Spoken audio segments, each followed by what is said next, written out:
What do you get when courtroom drama, street politics, and rap legends collide all in the same week? A story too wild to make up. From a rapper's ex taking the stand and exposing everything to another artist literally posting FBI documents on his own page, things are spiraling. Wallow stepped in like a real-life superhero to save someone on the edge, literally. Bow Wow broke his silence on Omarion, but what he said left more questions than answers. And then there's Booy. 1 second he's on the road, the next, his name's all over the headlines after a crash that some say was staged. This ain't just entertainment. It's pain, pressure, ego, and sometimes redemption. Stick around. What happened this week might just change the way you see the rap game. TK wasn't just another young rapper trying to break through, he was the kid who went viral running from the law. His song, The Race, blew up, not just because it slapped, but because he dropped it while literally on the run from a murder charge. That alone made headlines. But now, years later, he's back in court. And this time, his ex-girlfriend is the one testifying. According to her, TK didn't just witness a crime, he was right in the middle of it. She described what went down in chilling detail: the demands, the violence, the fear. What makes it worse? The way he carried himself through all of it. High-fiving people, dropping music on the day of his arrest, smiling for the cameras like it was a music video shoot. It's easy to forget sometimes that behind the beats and bravado, real lives are lost, real families are shattered. And yet, there's still this twisted fame that comes with the chaos. 55 years behind bars. That's what TK got. But depending on who you ask, some say that's still not enough. But while TK's legacy fades in a prison cell, someone else in the game just stepped into the spotlight for a completely different reason. While headlines were filled with violence and courtroom drama, one story broke through that reminded everyone there's still heart in this culture. Wallow, yeah, the same Wallow who spent over 2 decades behind bars was caught on camera doing something most people would walk right past, talking a man off the edge, literally. The guy was ready to jump, and Wallow pulled over, got out of his car, and used nothing but his words to save him. It wasn't staged, it wasn't for clout, it was real. You could hear the emotion in his voice, the desperation in his tone, and somehow it worked. The man stepped away from the edge. But Wallow didn't stop there. He's been showing up in strip clubs, not to throw money, but to speak life, encouraging women to leave the streets, telling young artists to stay out of jail, trying to shift the culture from within. And while the internet clowns, he's out here doing the work, face to face, word by word. Because sometimes, in a world full of flexin' and fake love, one voice of reason can hit harder than any diss track. But not everyone's using their platform for peace. In fact, one rapper just exposed himself in a way that has everyone asking, what the hell was he thinking? Roe didn't just go online to clear his name. He posted the kind of stuff most people pay lawyers to bury. FBI documents, gang allegations, drug trafficking, a full exposé from his own account. One screenshot in particular had the internet spinning. It described a murder, a housing complex turned into a gang-controlled zone, and even called him the leader. And here's the kicker: he highlighted it, like he was proud. People couldn't believe it. Was he flexing? Was he sending a message? Or was he desperate to shift the narrative? Because if you're trying to convince folks you're not working with the feds, posting federal paperwork might not be the best move. Then came the caption. He started naming other people, asking why nobody's questioning the other 17 informants who supposedly said he caught bodies. It wasn't just defensive, it was chaotic. And that's the problem. In this era of, let me show you the receipts, some rappers forget that what you post can and will be used against you. Because in the court of law, silence is golden. But in the court of public opinion, oversharing is suicide. And while Roe was busy fighting for his image online, another artist chose silence. But that silence spoke volumes.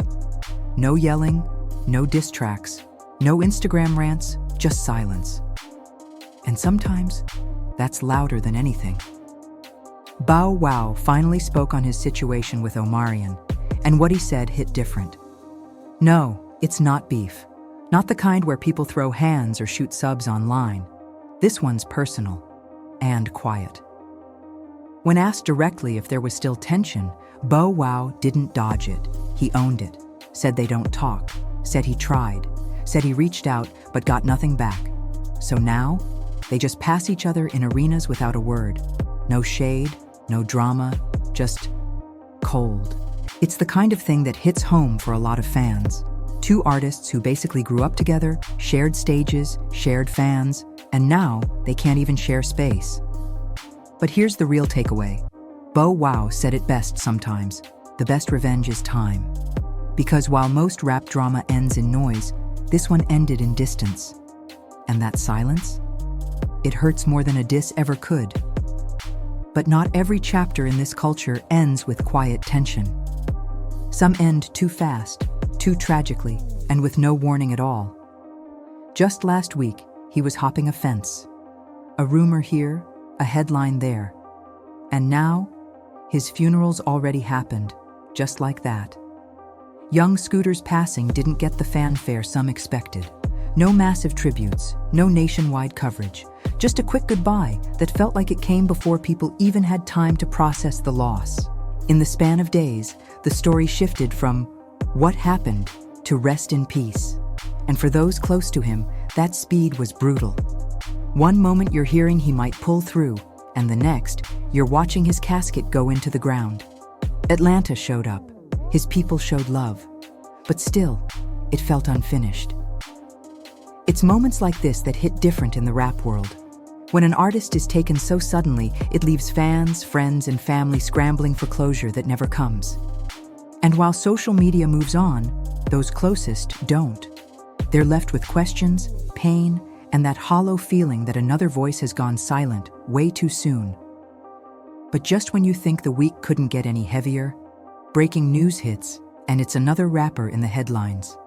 This time, not for music, not for beef, but for wreckage, literally. 1 second he's in the spotlight. The next, he's in a twisted wreck, front end smashed, and bodies on the ground. Booy's name was trending again, but this time, not for music.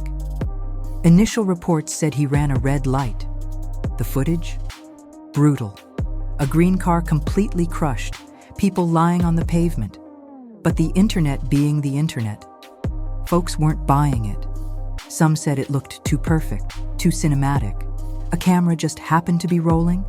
Victims supposedly injured, but still filming themselves on the ground. Others started whispering, is this a PR stunt? Is this a lawsuit setup? One thing was clear, something felt off. Maybe it was real, maybe it wasn't. But in today's world, clout and chaos often look the same.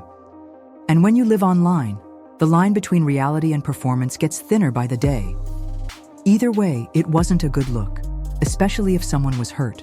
Because even if you're innocent, once your name's attached to wreckage like that, public opinion crashes harder than any car ever could. But through all the noise, trauma, and headlines, one thing still cuts through: connection. And this next story? It reminded everyone why people still care. In the middle of chaos, it's easy to forget that real people are watching, not just for the tea, not just for the drama, but for a sense of connection, something solid in a world that moves too fast. And that's exactly what happened when a viewer named Londale reached out. His message wasn't about music. It wasn't about beef. It was about family, pain, and needing prayer. And the response? It wasn't fake. It wasn't performative. It was real. Prayers were said. Comments poured in. Strangers became a support system. That moment reminded everyone that this platform, this culture, isn't just about fame and headlines. It's also about healing. Because behind every like, every view, there's a story. There's a person going through something heavy, hoping someone out there still sees them. And when the world feels dark, sometimes all it takes is one creator, one voice, saying, "We got you." The internet can be messy, it can be toxic, but every now and then, it turns into something bigger, something human. But just when things feel calm, just when people start to breathe again, the final headline hits, and it's one that takes the conversation back to the courtroom where it all began. After all the noise, all the debates, all the distractions, it circles right back to TK, 24 years old, a rapper with streams in the millions, and yet sitting in a courtroom while his ex spells out exactly what he did. This wasn't about lyrics. This wasn't some bar taken out of context. This was real testimony. She said he pointed the weapon, that he watched the robbery happen, that she begged him to let the victim go, but no one listened. That image, the moment she described TK smiling after the fact, dropping music, living like he just leveled up, is haunting.